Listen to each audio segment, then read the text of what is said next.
नमस्कार दोस्तों, मेरा नाम है गायत्री और आज का नोएडा में आपका बहुत बहुत स्वागत है। दोस्तों, अगर आप नोएडा इंटरनेशनल एयरपोर्ट से उड़ान भरना चाहते हैं तो तैयार हो जाइए, क्योंकि इंतजार की घड़ियां अब खत्म होने वाली हैं। पूरा देश और खासकर नोएडा वासी इस एयरपोर्ट को लेकर बेहद उत्साहित है। आज हम आपको नोएडा इंटरनेशनल एयरपोर्ट से उड़ने वाली फ्लाइट्स की जानकारी देंगे। साथ ही बताएंगे कि ट्रायल की आखिरी तारीख कब तय की गई है और आप नोएडा एयरपोर्ट से कब से यात्रा कर पाएंगे। पूरा मामला जानने के लिए देखिए हमारी एक खास रिपोर्ट। जेवर में बन रहे देश के सबसे बड़े एयरपोर्ट नोएडा इंटरनेशनल एयरपोर्ट को लेकर यमुना अथॉरिटी की एक अहम बैठक हुई।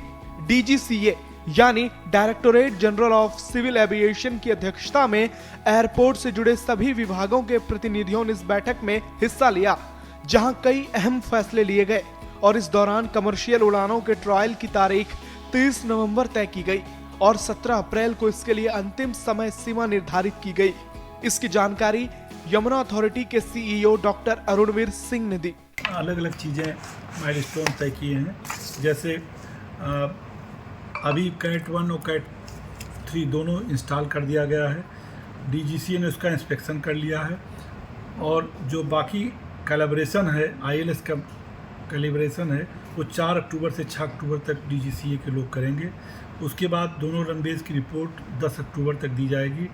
उसके बाद कैलिब्रेशन का सर्टिफिकेट 15 अक्टूबर को जारी किया जाएगा। इसके बाद जो फ्लाइट प्रोसीजर्स है और डीजीसीए को सबमिशन होगा 15 नवंबर को होगा। फ्लाइट ट्रायल जो है बाई डीजीसीए 25/11 को होगा और कमर्शियल फ़्लाइट का फ्लाइट ट्रायल जो है 30 नवंबर को होगा। इस फ्लाइट ट्रायल में एयरपोर्ट अथॉरिटी के अपने जहाज़ इंडिगो और आकाशा पार्टिसिपेट करेंगे और कमर्शियल फ़्लाइट का ट्रायल जो है वो 30 नवंबर को होना तय हुआ है। हो सकता है 2 दिन में हो सकता है एक ही दिन में ये तीनों। यमुना अथॉरिटी के सीईओ डॉक्टर अरुणवीर सिंह ने नोएडा इंटरनेशनल एयरपोर्ट के एरोड्रम लाइसेंस को लेकर कानूनी बातों की जानकारी दी, साथ ही टिकट बुकिंग के बारे में भी बताया। आईएलएस प्रोसीजर्स के लिए और एरोड्रोम लाइसेंसिंग के लिए अप्लाई दिसंबर में कर दिया जाएगा। मैक्सिमम 90 दिन में डीजीसीए से लाइसेंस मिलता है, तो उम्मीद करते हैं कि मार्च में लाइसेंस मिल जाएगा या उससे पहले मिल सकता है। जो एक पब्लिकेशन एआईपी पब्लिकेशन होता है जो आईटा के वेबसाइट पे करना पड़ता है और पूरी दुनिया को बताना पड़ता है कि ये इंटरनेशनल एयरपोर्ट दुनिया में आ रहा है, इसके कोड ये हैं, इसकी बुकिंग ये है। ये सब हमारा जो है 6 फरवरी को पब्लिश हो जाएगा और इसके पब्लिश होने के बाद टिकट बुकिंग भी शुरू हो जाएगी। हो सकता है टिकट बुकिंग इससे पहले भी शुरू हो जाए। यह भी ये फाइनल हो गया कि पहले दिन ही एक अंतर्राष्ट्रीय फ़्लाइट कम से कम या एक से ज़्यादा और डोमेस्टिक फ़्लाइट्स भी काफ़ी सारी शुरू होंगी। तो अंतर्राष्ट्रीय भी शुरू होगी फ़्लाइट और डोमेस्टिक भी शुरू होगी। अंतर्राष्ट्रीय फ़्लाइट के लिए जो मीटिंग होती है आईटा की, वो मीटिंग हो चुकी है। उसमें हम अप्लाई कर दिया है एयरलाइंस ने, क्योंकि बायोलेटरल लाइसेंसिंग का उसमें मुद्दा है, तो अप्रूवल आ जाएगा तब हम डिस्क्लोज करेंगे कौन सी एयरलाइन है, कौन सा रूट है। जो डोमेस्टिक एलोकेशन होता है वो डीजीसी के यहाँ मीटिंग होती है, मिड अक्टूबर में होगी। उस दिन स्लॉट तय हो जाएगा कि कौन कौन सी एयरलाइंस को कहाँ कहाँ के लिए जाएंगी।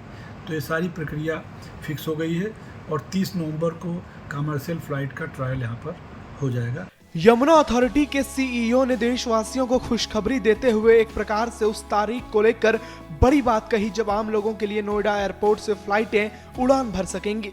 30 नवंबर को कमर्शियल फ़्लाइट का ट्रायल यहाँ पर हो जाएगा। कम से कम 3-4 फ्लाइट यहाँ पर ट्रायल हो जाएंगी और उम्मीद करते हैं कि मार्च महीने में नॉर्मल फ़्लाइट्स हो जाएगी या उससे पहले भी कोशिश करेंगे कि नॉर्मल फ़्लाइट शुरू हो जाए।